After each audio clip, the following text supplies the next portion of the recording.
Hello, friends from across the nation and around the world. I'm Martin, and you are listening to Dad's Bedtime Stories.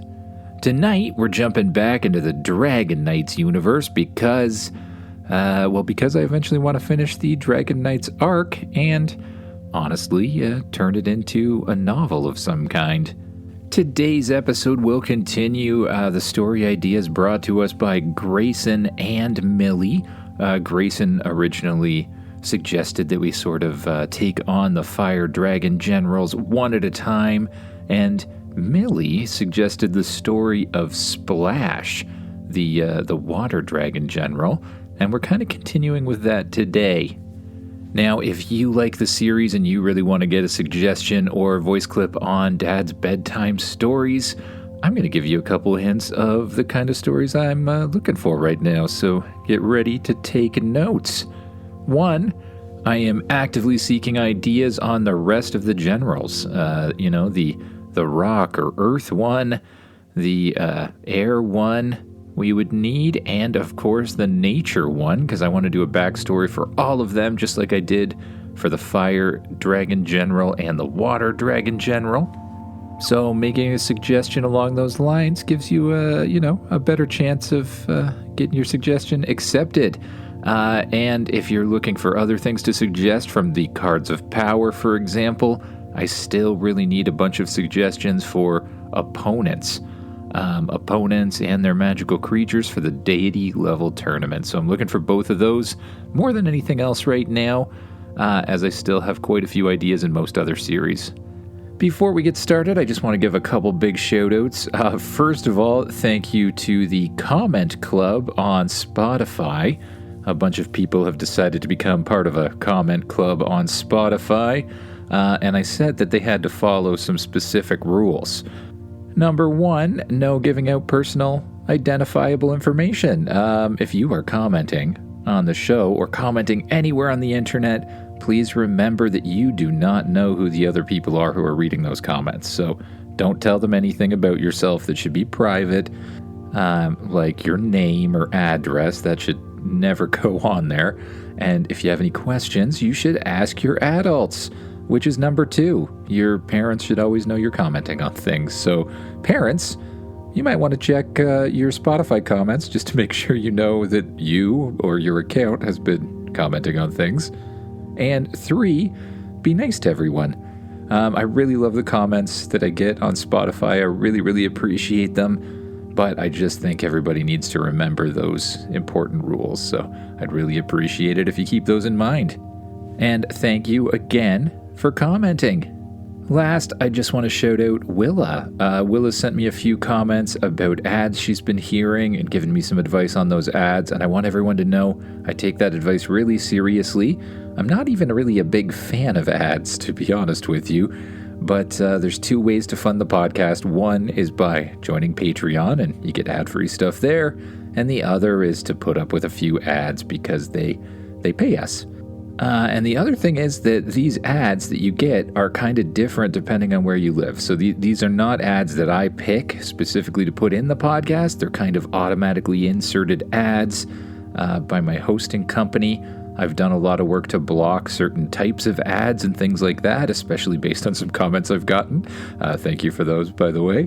But I can't really control the individual ads, so I'm not getting the same ads you get when I listen. It's sort of strange that way. Anyways, it's that time again. Time to get as comfy as you can in that bed, close your eyes, and imagine yourself doing what the kid in the story does. Now, since I only do one of these episodes every few weeks or so, I think a little recap is maybe necessary. At this point in the story, you, the main character, and the rider of Ellie, the elemental dragon, have met a bunch of new dragon rider friends, including August, the Dragon King's daughter, who not only rides an elemental dragon herself, but also taught you the power to reverse the control spell, the very spell that the Dragon King used to take over all of the dragons in the first place. And now you're on a mission to free them all. You started by taking over the Fire Dragon Kingdom, and now it's time to move on. In the last episode, we learned about Splash and her dragon Ice Thorn, the Water Dragon General, and how she came to be in power amongst the water dragons, which will come into play today too. But today, we start things off in the Fire Dragon Zone, surrounded by volcanoes and ash, and, in fact, the birthplace of Ash and Cinder, your companion and his fire dragon. You find yourself surrounded by the other dragon knights, along with their dragons, in the middle of a conversation on exactly what you should do next. When my father took over the kingdom, the next place he went after was the water dragons, August explains. I think that's the next place we should go too. Yeah, that's probably a good idea. Do you think we can take them? Well, yeah, August says. With all of the dragons we've freed now from the Fire Nation, and the others we've freed over the past days, we should be able to take them in a battle, only, well, it'll probably be a pretty bad one. I wonder if there's anything we can do to lower the risks or slow things down at all, you respond. Maybe there's like a weakness or something, or, like when we took over the Fire Dragon area, maybe there's some dragons we can sneak in and free. That's probably a good idea. Maybe you and I should go in first, using our invisibility, check the place out and see if there's anything we can do. At the same time, the others can wait nearby, just in case. And with that, the plan is settled. And after a short ride, under the cover of darkness, of course, you find yourself staring from a distance at the Water Dragon Stronghold, rising out of the cliffs like a frozen crown. Even from a distance, it looks powerful and, well, cold. Honestly, it looks very, very cold. You crouch with the others inside a little shelter of stone, ice, moss, and roots that Bennett, Bethy, Jules, and the dragons helped make in the cliffs overlooking the fortress. You spend some time going over the plan once again just to make sure everyone's on the same page. You and August, under the cover of invisibility, will sneak into the stronghold. Ellie and Eliara, your elemental dragons, also under the cover of invisibility, will wait outside, watching and ready to help. The rest of the Dragon Knights will stay behind.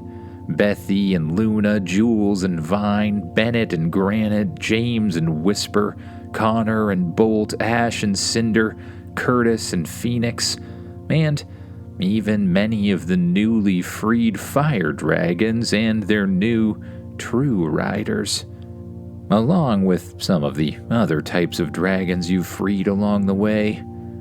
Some fire dragons were left, of course, to protect the Fire Dragon Stronghold, but you brought a veritable army with you, and right now they were all tucked away as quietly as possible, making as little noise as possible, on a mountain not too far from the Water Stronghold. You climb onto Ellie's back, while August climbs onto Eliara's. The two elemental dragons shimmer, and soon you both disappear, becoming completely invisible. The two dragons leap from the cliff and glide through the dark, icy air, you on top of one of them. You sweep over the sea, past the outer patrols, between two towers of pale blue ice. Up close, the stronghold is even more impressive, and even more cold-looking.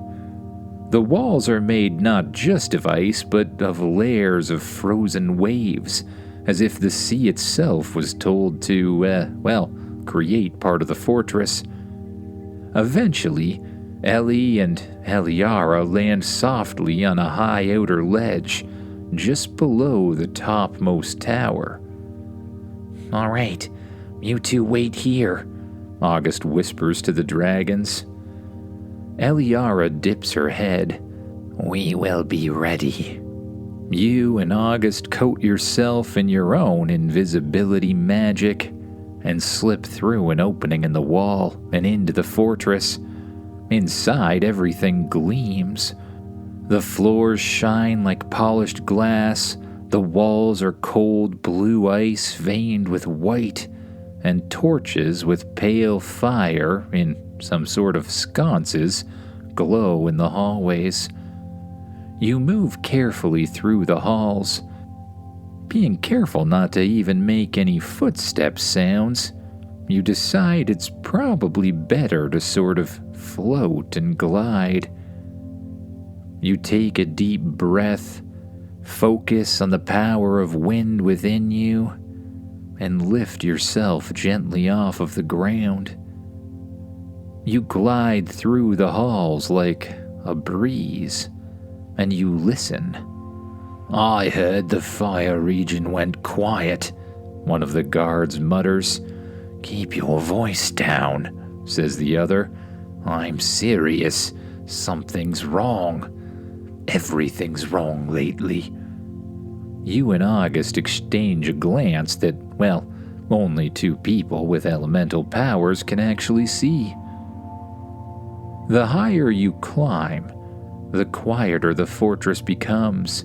Fewer guards, larger rooms, until at last August stops beside a set of massive doors made of ice and carved with curling waves, or perhaps frozen in that shape in the first place. "This should be it," she whispers. "The Water Dragon General's room. If there's any secrets, this is where we'll find them." The room is absolutely massive, and at the center of the chamber stands a huge water dragon covered in pale blue scales and long icy spines, Ice Thorn. And beside him stands the Water Dragon General, Splash. She's not wearing a helmet. She stands with one hand resting against Ice Thorn's neck, looking out towards the sea below. You simply watch, and eventually, very quietly, she begins to speak. "I heard the rumors today," she says. "They say the true Dragon Knights are back, Thorn." Ice Thorn, of course, does not answer. Splash gives a sad little laugh. "You're probably the worst person in the world to tell rumors to." "I don't even know if I believe it," she says. "But I want to. I wish we had a real bond, Ice Thorn. I know what this is. I know what I did. I never would have accepted the control spell if I'd seen any other way." She swallows. "I just couldn't let them hand you to someone else. I couldn't let some stranger sit on your back and pretend they knew you, pretend they understood you. I've done bad things in this fortress. I know that. Maybe too many. But if there's a way to put even one thing right, I would do it." You look at August, and August looks at you. again in only a way that two elemental-powered people could. Both of you nod, understanding without, well, even speaking. There is a way, you say. Splash spins, instantly drawing her blade. Who's there? August appears beside you. Easy. Splash stares. The princess? August winces a little. I don't really use that title anymore. Splash's eyes narrow. If you're here, then this is already over. Not unless you help us, you say. Help you do what? August steps forward. Free him. Splash freezes. You can free him? Yes, August says.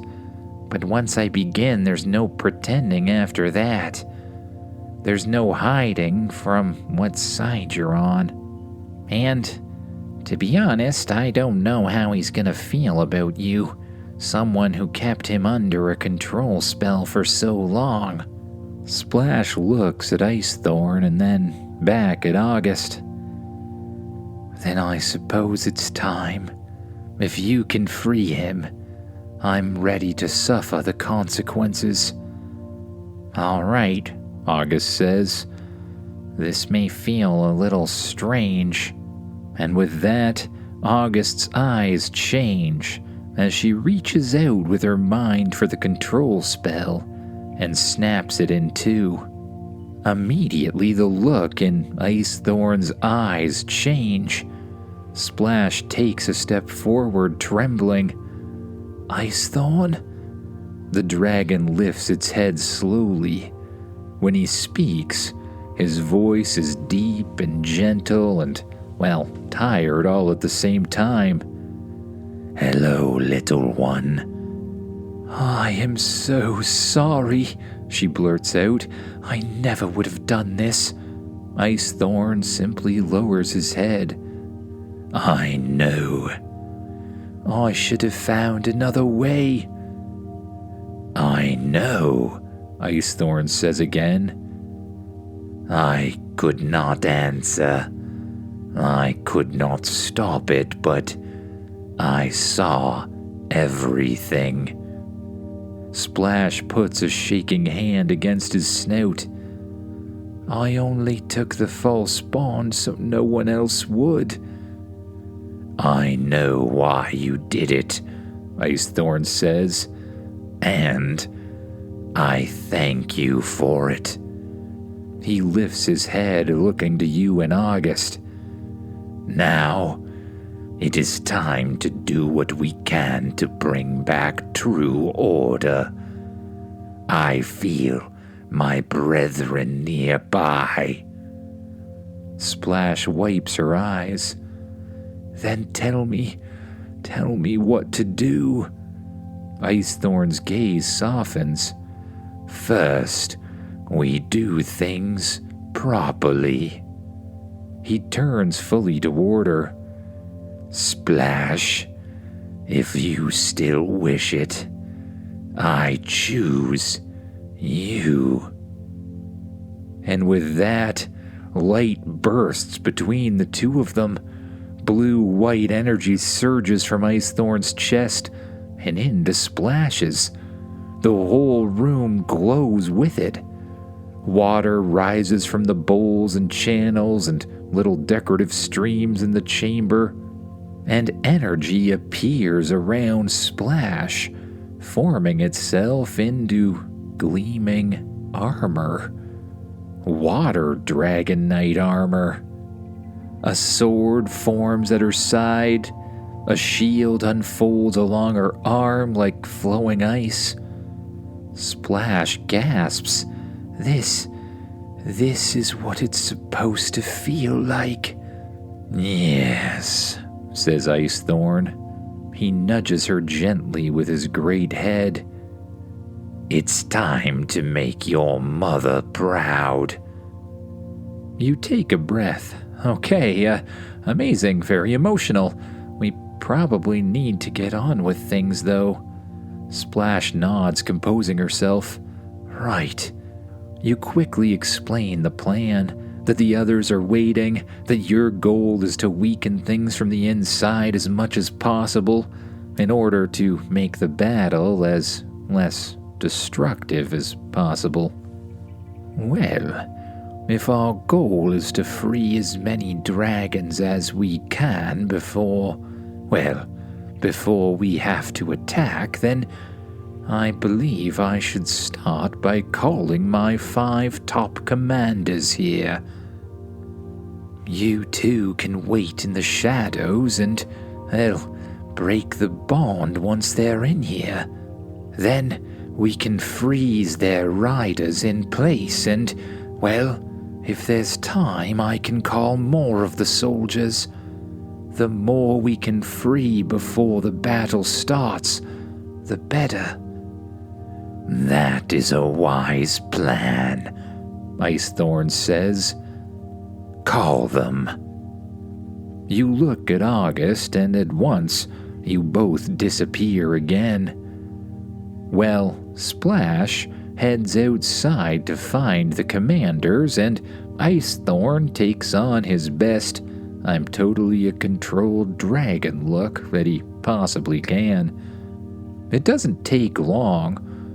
One by one, each of the 5 commanders arrives in the large chamber, along with their very own dragon. General, one says, what is this about? Rumors, Splash says coldly.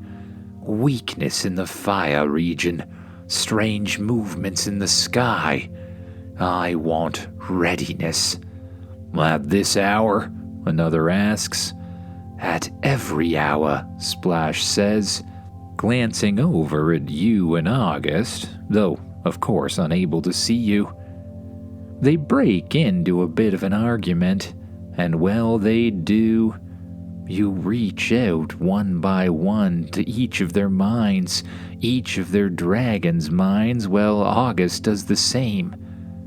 And one by one, you cut the strings, pulling them free of the control curse.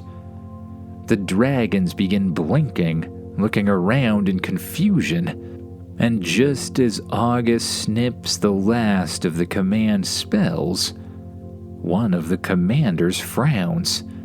Why is my dragon not responding? Ice Thorn steps forward into the doorway. Because he no longer belongs to your will. He slams a claw against the floor. Water bursts upward out of the ice, surrounds the commanders, and freezes them in place. What have you done? One of them asks. What I should have done long ago, Splash answers. And then a soldier appears in the doorway behind the commanders. He sees the trapped officers, the confused dragons, Splash wearing Dragon Knight armor, and his eyes go wide.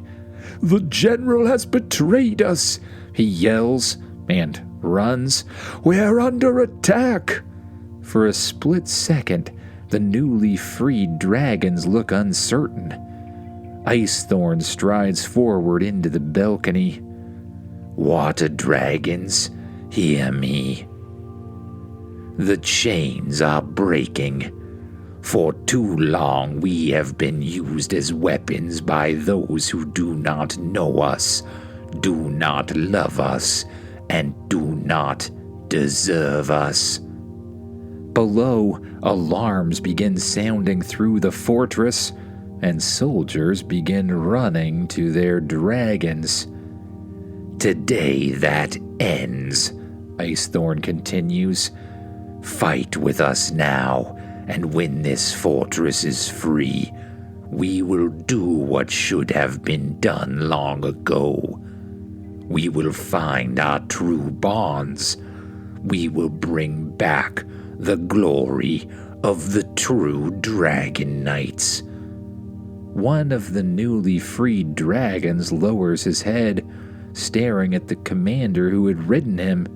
Then, to everyone's surprise, he says, I believe I have already found mine. You blink. Wait, him?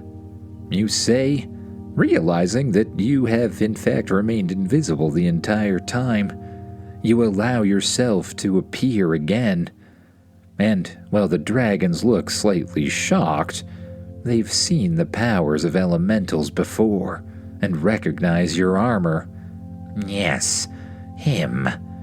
The rider stares back in disbelief, his lower body still completely frozen in ice. While I was chained, he still treated me with kindness whenever he could. He fed me before himself. He cooled my wounds. He never struck me when others would have. And he did what he could to save others.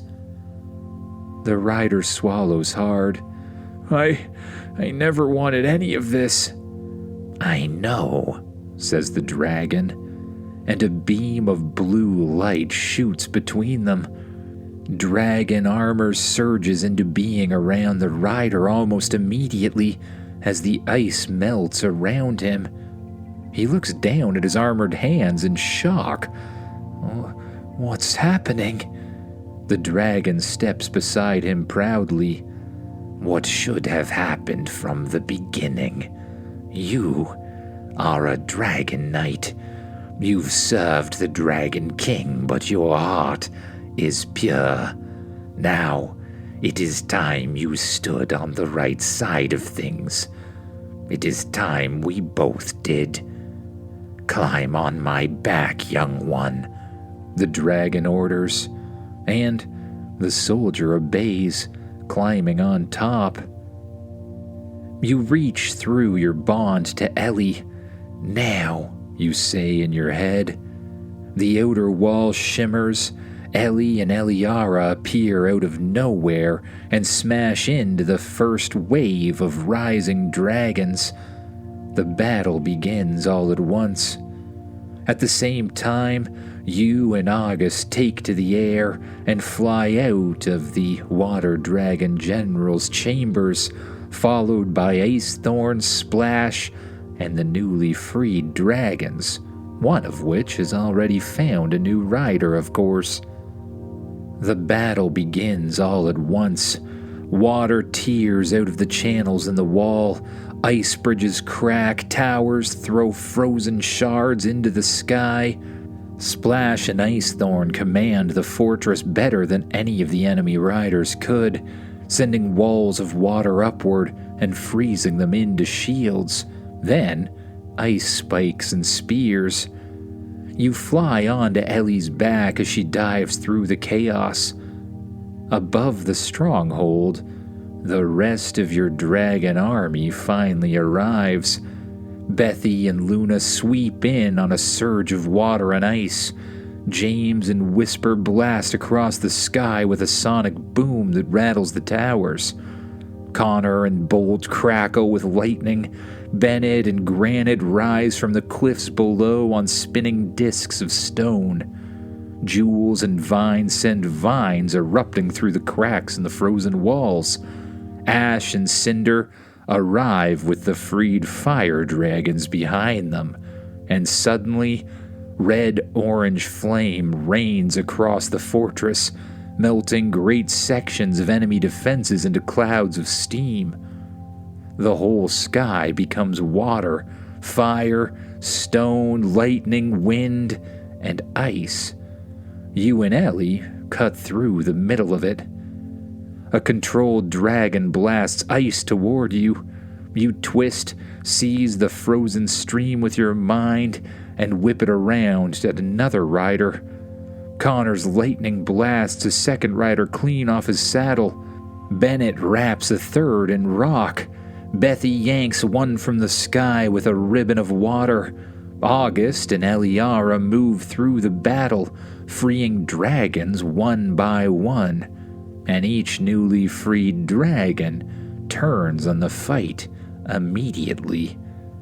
It probably helps that none of the water dragons have a commander to give orders, and they all attack in, well, a fairly chaotic and unplanned manner. It doesn't take long for the fortress to start falling apart, but still, you see one rider break free. You spot him below, racing from the fortress on a water dragon, the same soldier who raised the alarm. Perhaps attempting to warn others. That's not gonna happen, you say. Oh, wonderful, Ellie replies. I was sort of getting bored. She tucks in her wings, the wind howls around you as she accelerates faster and faster, so fast the air itself explodes around you with a thunderous crack. Moving with the speed of an air dragon, you catch up in no time. You leap off the dragon, taking to the air. The fleeing rider glances back just in time to see you flying through the air without a dragon beneath you. He panics and points.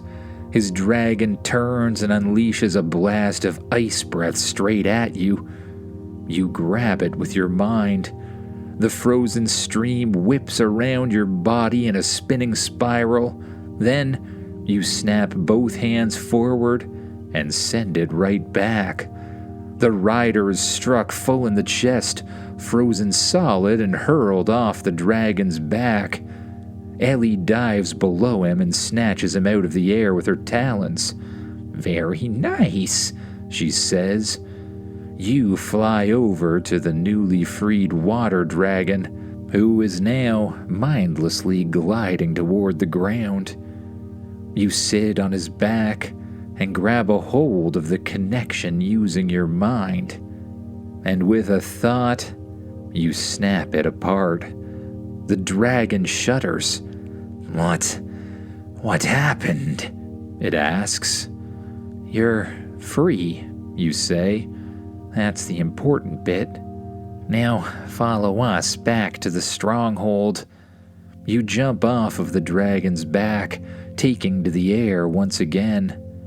Ellie follows behind, and the newly freed water dragon decides to go along with things. By the time you return, the battle is already over. The last loyal soldiers of the Dragon King are being locked up in reinforced chambers of ice, stone, or even vines. But not all of the fortress's people are treated the same. Splash stands on a high balcony beside Ice Thorn and addresses the survivors below. Those still loyal to the Dragon King will be locked up, she says. I have lived among you for long enough to know who those probably are. But those willing to lay down their weapons will be given a choice.